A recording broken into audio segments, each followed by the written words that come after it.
Hi అండి, welcome to Akshaya నానమ్మస్ kitchen. ఈరోజు మనం రాగి ఇడ్లీ ఎలా వేసుకోవాలో చూద్దామండి. ఇదిగోండి, ఒక కప్పు మినపప్పు తీసుకున్నాను. ఏ కప్పుతో అయితే మీరు మినపప్పు తీసుకుంటారో గుళ్ళిపప్పు అయినా సరే పొట్టుపప్పు అయినా సరే తీసుకోండి. నేనైతే పొట్టుపప్పు తీసుకున్నాను. ఇదిగోండి, ఈ కప్పుతో తీసుకున్నాను. ఇదే కప్పుతో 2 కప్పులు రాగులు తీసుకుంటానండి. 2 వేరువేరుగా నానబెట్టుకోవాలి. ఇదిగోండి, 1 కప్పు,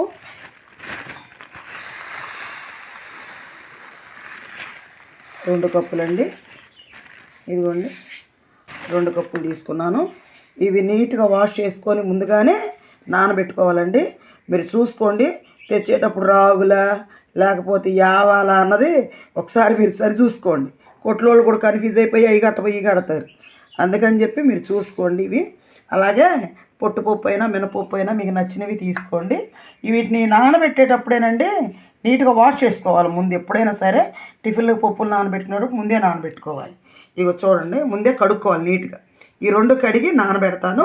నానబెట్టిన తర్వాత మినిమం 6-7 గంటలు పగలంతా నానిన తర్వాత అది ఈవినింగ్ మళ్ళీ ఒకసారి వాష్ చేసుకొని పొట్టంతా నీట్గా తీసేసుకొని అప్పుడు ఇవి మిక్సీ చేసుకోవాలండి.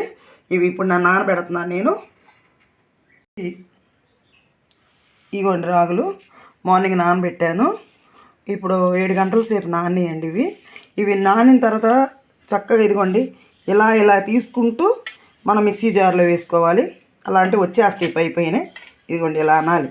ఎలా అంటే వాటిలో ఏమన్నా రాళ్ళు ఇసుక అలాగే ఏమన్నా ఉన్నా కూడా నీట్గా వచ్చేస్తాయండి. ఇలాంటి అయిపోతుంది. ఎంత చేతకానోళ్ళైనా నీళ్ళ మీద ఎలా అంటే కొంచెం నీళ్ళు తీసుకొని అలా వచ్చేస్తాయండి.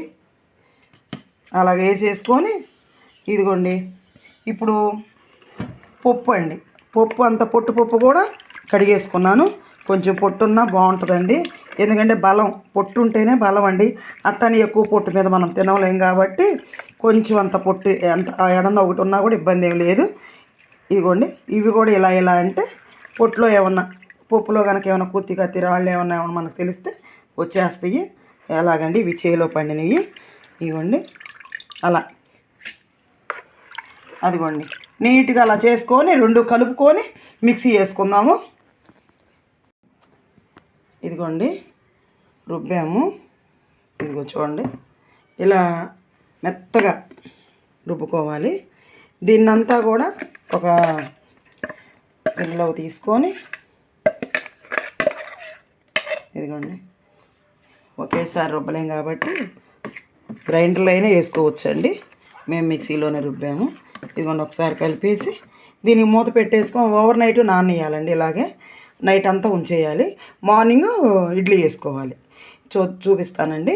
ఇది మేము మిక్సీ వేసాం, మీరు గ్రైండర్ అయినా వేసుకోవచ్చు. మీ ఇంట్లో ఉన్న వాళ్ళని బట్టి. మేమైతే కొంచెం మందే కాబట్టి మాకు 1 కప్పే మినపప్పు తీసుకొని 2 కప్పులు రాగులు తీసుకున్నాం. మరి కొంతమంది అయితే అండి ఇడ్లీ రుబ్బుకొని మినపప్పు రుబ్బుకొని దానిలో రాగుల పిండి కలుపుకుంటారు. అయితే దానికన్నా కూడా ఇలా టేస్ట్గా ఉంటుంది. రాగులు విడిగా దొరుకుతాయి మనకి కాబట్టి రాగులు తెచ్చుకొని మనం ఇలా ఫ్రెష్గా నానబెట్టుకొని రుబ్బుకోవటం చాలా టేస్ట్గా ఉంటుంది. నేను మళ్ళీ మార్నింగ్ మీకు ఇడ్లీ వేసి చూపిస్తానండి. దూదుల్లాగా మెత్తగా వస్తాయి అన్నమాట. ఇది నైట్ అంతా నానిద్దాం. ఇదిగోండి, పొద్దున్నేకి ఇలాగా పొంగిపోయింది పిండి, చక్కగా పులిసిందనమాట కొంచెం. ఇదిగోండి పొంగింది చూడండి.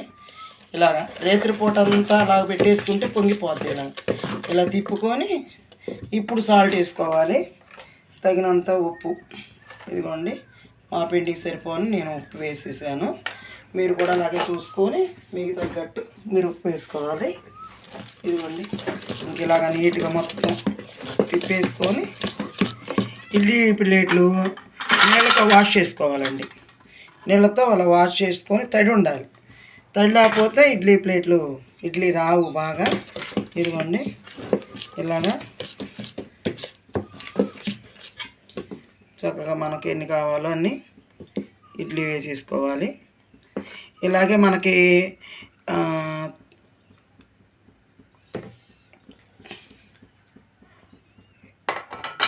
మనకు కావాల్సిన ప్లేట్లు వేసుకోవాలి. రాగులతో మళ్ళీ మనకి ఇడ్లీ రవ్వ కూడా దొరుకుతుందండి. రాగి ఇడ్లీ రవ్వ దొరుకుద్ది సూపర్ బజార్లో. కావాలంటే మీరు అలా కూడా రాగి ఇడ్లీ రవ్వ తెచ్చుకొని ఇడ్లీ పిండి మినపిండి రుబ్బుకొని చక్కగా వేసుకోవచ్చు.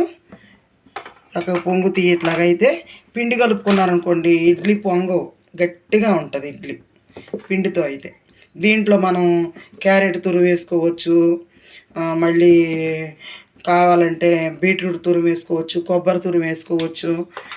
దీంట్లో మళ్ళీ అవసరమైతే పాలకూర లాంటిది అట్లా వేసుకోవచ్చు. ఏదైనా సరే ఇలా వేసుకొని మీరు చేసుకోవచ్చు అండి. ఇక ఇప్పుడు ఇడ్లీ పాత్రలో పెట్టేద్దాము. ఇడ్లీ పాత్రలో పెట్టేసి మనం ఫస్ట్ ఒక 5 నిమిషాలు ఐలో ఉంచాలి పొయ్యి. తర్వాత ఒక 15 నిమిషాలు సిమ్లో ఉంచాలండి. చూడండి, మూత పెట్టేసాను, ఐలో ఉంచాను. ఇదే పిండిని మళ్ళీ మనం దోశ కూడా వేసుకోవచ్చు అండి. మీకు ఇప్పుడే దోశ కూడా నేను వేసి చూపిస్తాను. ఇదిగోండి, అట్ల పిండి పెట్టుకున్నాను. ఈ వెయిట్ ఎక్కింది.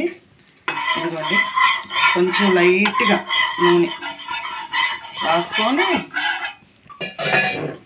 ఇదిగోండి అదే పిండి అండి, రాగి పిండి. దీన్నే పలసగా మనకు ఎంత కావాలో అంత పలసగా, ఒక్కొక్కరు మందంగా తింటారు, ఒక్కొక్కరు పలసగా తింటారు, ఎవరిష్టం వాళ్ళదండి. అలాగా పలసగా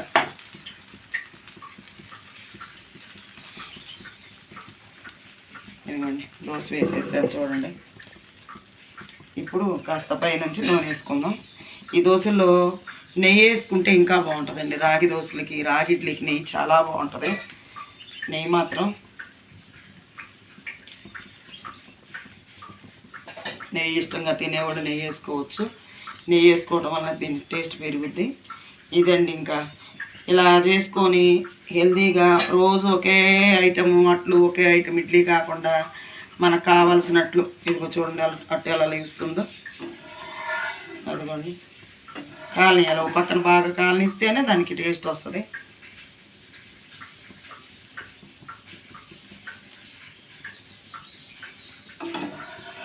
ఇదిగోండి, కాలిన తర్వాత రెండో వైపు టర్న్ చేశాను. చక్కగా వచ్చేస్తుంది. అట్టు కూడా అతుక్కోదు, దోశ అతుక్కుంటుందండి, పెన్నానికి కూడా అతుక్కోదు. ఇలాగ ఉంటుంది చూడండి. ఇదిగోండి, దోశ రెడీ అయిపోయింది. చూడండి ఎంత నీట్గా వచ్చిందో. అలాగే ఇంకొక దోశ వేసుకుందాము. ఇదిగోండి,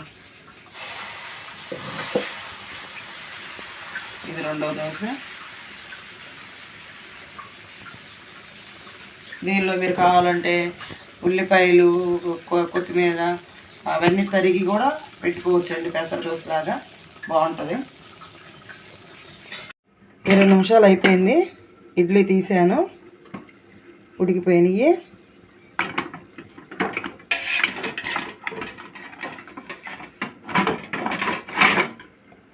ఇదిగోండి ఎట్లా పొంగినాయో చూడండి. ఇడ్లీ చక్కగా పొంగినాయి. దీన్ని చక్కగా ఇదిగోండి గంటి మనం తడుపుకోవాలి. కొంచెం తడుపుకుంటే ఎప్పుడైనా సరే అండి ఇడ్లీ బాగా తీయటానికి వీలుగా ఉంటుంది. ఇదిగోండి ఇలా వచ్చింది ఇడ్లీ, చూసుకోండి.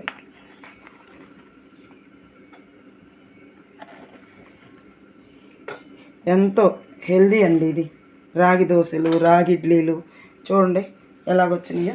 ఇప్పుడు మీకు దోశ కూడా వేసి చూపిస్తాను.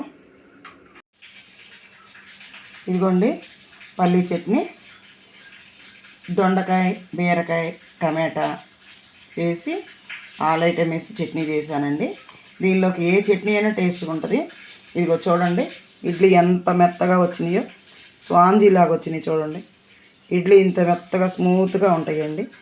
ఇదిగోండి ఇలా వస్తుంది. కావాలంటే మీరు కూడా ట్రై చేయండి. ఇదిగోండి దోశ కూడా ఎంత నీట్గా ఉంటుందో చూడండి. ఇదిగోండి ఇదిగోండి ఈ చట్నీతోనైనా ఏ చట్నీతోనైనా అండి ఇలా నీట్గా చేసుకొని తినవచ్చండి మీరు. ఇట్లాగా ఈ సేమ్ ప్రాసెస్లో జొన్నలు కూడా, సజ్జలు కూడా మినపప్పు నానబెట్టుకోవటం సేమ్ కొలతలతో జొన్నలైనా సజ్జలైనా బియ్యం పోయకూడదు. బియ్యం ఎలా పోస్తామో మినపప్పుకి సపోర్ట్గా అలాగే జొన్నలు, సజ్జలు, అలా రాగులు ఏదైనా సరే చిరుధాన్యాలు కలుపుకొని దోశలు వేసుకోవచ్చండి. దేంతోనైనా మీకు వస్తాయి. చూడండి, ట్రై చేయండి. ఎలా ఉన్నాయో నాకు కామెంట్లో తెలియపరచండి. నా ఛానల్ సబ్స్క్రైబ్ చేసుకోండి, లైక్ చేయండి, షేర్ చేయండి. థ్యాంక్ యూ అండి.